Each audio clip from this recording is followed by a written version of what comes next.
إن الحمد لله نحمده ونستعينه ونستغفره ونعوذ بالله من شرور أنفسنا ومن سيئات أعمالنا. من يهده الله فلا مضل له ومن يضلله فلا هادي له. أشهد أن لا إله إلا الله وحده لا شريك له وأشهد أن محمدا عبده ورسوله لا نبي بعده. اللهم صل وسلم وبارك على النبي الكريم وعلى آله وأصحابه أجمعين ومن تبعه بإحسان إلى يوم الدين. فيا أيها المسلمون إني أوصيكم وإياي بتقوى الله فقد فاز المتقون. يا أيها الذين آمنوا اتقوا الله حق تقاته ولا تموتون إلا وأنتم مسلمون. يا أيها الناس اتقوا ربكم الذي خلقكم من نفس واحدة وخلق منها زوجها وبث منهما رجالا كثيرا ونساء واتقوا الله الذي تساءلون به والأرحام إن الله كان عليكم رقيبا. فإن خير الحديث كتاب الله وخير الهدي هدي محمد صلى الله عليه وسلم وشر الأمور محدثاتها وكل محدثات بدعة وكل بدعة ضلالة وكل ضلالة في النار. Hadirin jamaah Jumat yang insya Allah selalu berada dalam naungan rahmat dan hidayah Allah Subhanahu wa Ta'ala. Tak henti-hentinya kita panjatkan puji dan syukur kepada Allah Subhanahu wa Ta'ala yang telah memberikan kita nikmat iman, nikmat Islam. Semoga kita termasuk yang mendapatkan hidayahnya. Dan tentunya salawat serta salam semoga tercurah tak henti-hentinya kepada Nabi Muhammad SAW beserta keluarga dan para sahabatnya. Pada kesempatan yang mulia ini, Khatib mengajak kepada hadirin sekalian, marilah kita senantiasa meningkatkan keimanan dan ketakwaan kepada Allah.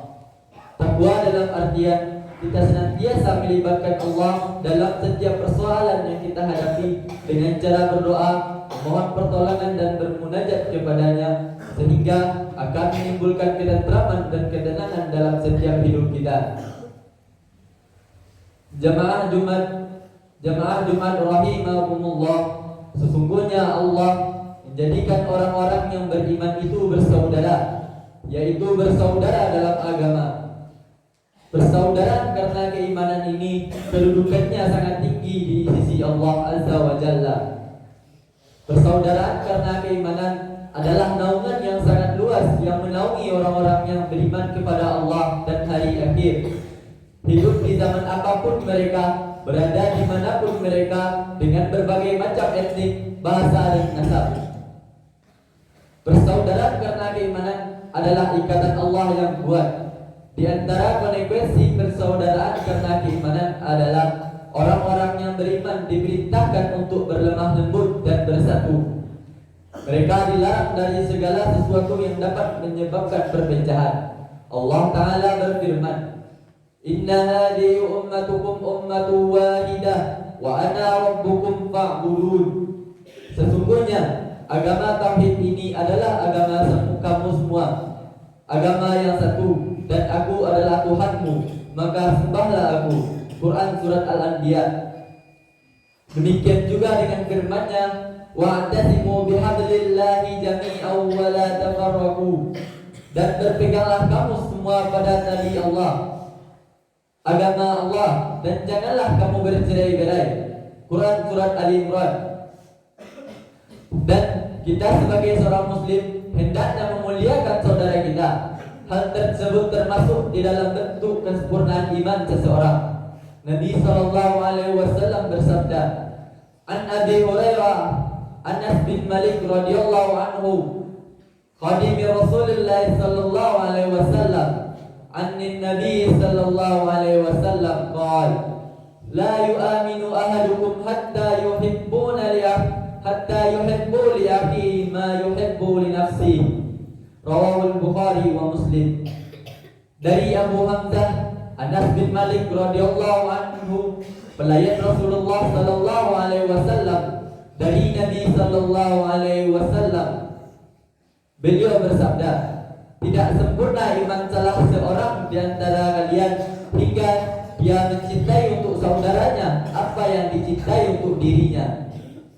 Dan sikap kita sebagai seorang muslim kepada muslim lainnya, hendaklah kita mengayomi dan berkata baik kepadanya. Dan karena perkataan kita dapat menyakiti hati saudara kita, dan hendaklah kita menjaga lisan kita dengan sebaik-baiknya. Demikian juga dengan sabda Nabi sallallahu alaihi wasallam, "Man kana yu'minu billahi wal yawmil akhir falyaqul khairan aw liyaskut." Barang siapa yang beriman kepada Allah dan hari akhir, hendaklah berkata baik atau diam. Karena itu, mari kita tingkatkan ketakwaan kita kepada Allah. Tempuhlah jalan-jalan yang dapat membuat kita saling berlemah lembut dan saling bersatu. Upayakan cara-cara yang dapat membuat kita bisa saling bersatu. Karena orang-orang yang beriman itu ibarat satu jasad. Kalau anggota badan yang lain merasa sakit, maka satu badan bisa menjadi demam dan tak bisa tidur karenanya. Nabi sallallahu alaihi wasallam bersabda, Innal mu'mina lil mu'mini kal bunyan yashuddu ba'duhu ba'dan. Sesungguhnya orang-orang yang beriman itu ibarat satu bangunan, yang satu bangunan lain, yang satu bagiannya menguatkan bagian yang lainnya. Ayyuhal mu'minun, sesungguhnya Allah menyariatkan kepada kita ajaran-ajaran yang dapat menyatukan hati kita dan membuat kita saling berlemah lembut. Seperti Allah menyariatkan adanya hak antara satu dan yang lainnya. Tujuannya adalah agar kita merasakan persaudaraan, kedekatan dan persatuan. Hak-hak mendasar antara sesama muslim adalah bersihnya hati antar sesama. Hendaknya sesama muslim terdapat perasaan menginginkan kebaikan untuk yang satu dengan yang lainnya. Fa'tabiru ya ulil absar la'allakum turhamun.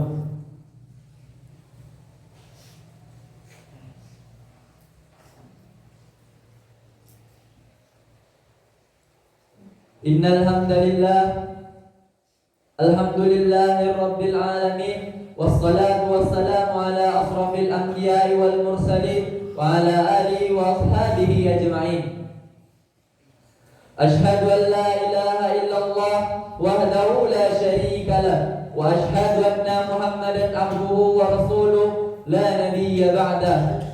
Allahumma salli ala nabiyil karim wa ala alihi wa ashabihi wa man tabi'ahum bi ihsanin ila yaumiddin. Fa ya ayyuhal muslimun, inni usikum bitaqwallah faqad fazal muttaqun. Ya ayyuhalladzina amanu taqullaha haqqa tuqatih wa la tamutunna illa wa antum muslimun. Qala Allah ta'ala fil Qur'anil Karim, a'udzu billahi minasy syaithanir rajim. Bismillahirrahmanir rahim. Wal 'ashr innal insana lafi khusr illa alladzina amanu wa 'amilus shalihat wa tawassaw bil haqq wa tawassaw bis sabr. Inna Allah wa malaikatahu yusalluna 'alan nabi ya ayyuhalladzina amanu sallu 'alaihi wa sallim taslima. Allahumma salli 'ala Muhammad wa 'ala ali Muhammad kama shallaita 'ala Ibrahim wa 'ala ali Ibrahim wa barik 'ala Muhammad wa 'ala ali Muhammad kama barakta 'ala Ibrahim wa 'ala ali Ibrahim. Allahumma ighfir lil muslimin wal muslimat wal mu'minin wal mu'minat al ahya'i minhum wal amwat innaka sami'un qaribun mujibud da'wat ya qadiyal hajat. Allahumma ighfir lana dhunubana wa israfana fi umurina wa tsabbit aqdamana wansurna 'alal qaumil kafirin. Rabbana la tu'akhidhna in nasina aw akhtana. Rabbana wa la tahmil 'alaina